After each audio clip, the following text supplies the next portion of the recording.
Hi book friends, I'm Erin, and this is Erin Go Read.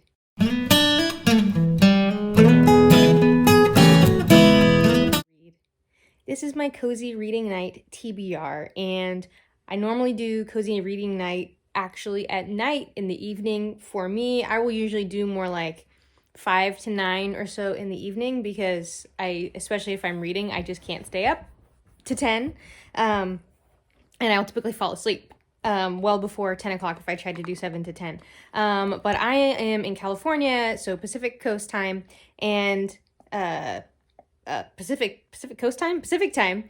And so today, I'm not feeling great. I have a bit of an ovary situation, so I'm just kind of like curled up in the on the couch right now.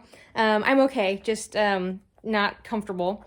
And so I think I'm actually gonna do cozy reading afternoon during the daytime for me here. So I think it'll be roughly like 12 to 3 or something like that. And so right now I'm just kind of like sitting on the couch watching booktube videos. Actually, I just watched Lauren's cozy reading night TBR video, and so that's what made me think, oh, I should do one for myself and actually do it while she's doing it in the UK. So I have 2 books that I'm going to be reading. One I won't be able to talk much about because it's a booktube prize book. So that's Women Talking by Miriam Toews. And I am like a third maybe of the way through this, and this is about I can tell you what it's about. It's about women in a Mennonite colony who are discussing what they're going to do with themselves about the men in their colony, because over a series of years, the women have been secretly drugged in the middle of the night and sexually abused. And some horrific things have happened, and it was like discovered that this has happened. And so our narrator, August, was from the colony originally, but his parents were excommunicated, and he'd been living in London for a while, or in England for a while, and now he has just returned to the colony. And so he's like taking the minutes because he speaks English and he can write in English, and so he's taking the minutes. So we're getting their conversation of basically what they're going to do about their situation through his narration. So I'm about a third of the way through. And I would like to have this finished before we go into July, so I'll be reading this. And then also it's Caribbean Heritage Month in the United States, and I'm reading on my Kindle. I'm reading Kei Miller's Augustown, which was recommended by Karen at Runwright Reads. I also think I heard somebody else talking about it, and I can't figure out who it was. I just tried looking.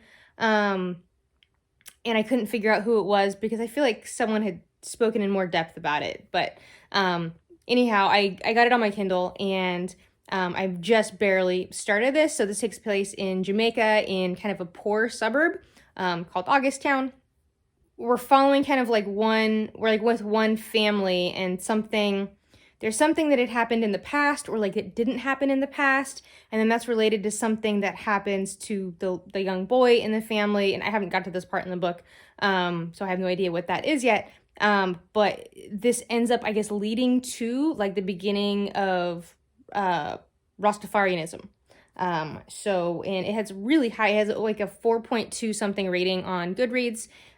So yeah, I think that will be a really good book. So these are kind of the last 2 books that I plan on finishing for the month. So I'm going to give a nice devoted time to them this afternoon. And then as far as the coziness goes, I don't know. I mean, right now I'm drinking coffee because it's like 8 o'clock in the morning. So that is my cozy reading night plan. If you're wondering what this thing right here is, this is a reading light. And I have a handkerchief, a red handkerchief over it. The light bulb doesn't get hot, so I'm not going to catch on fire.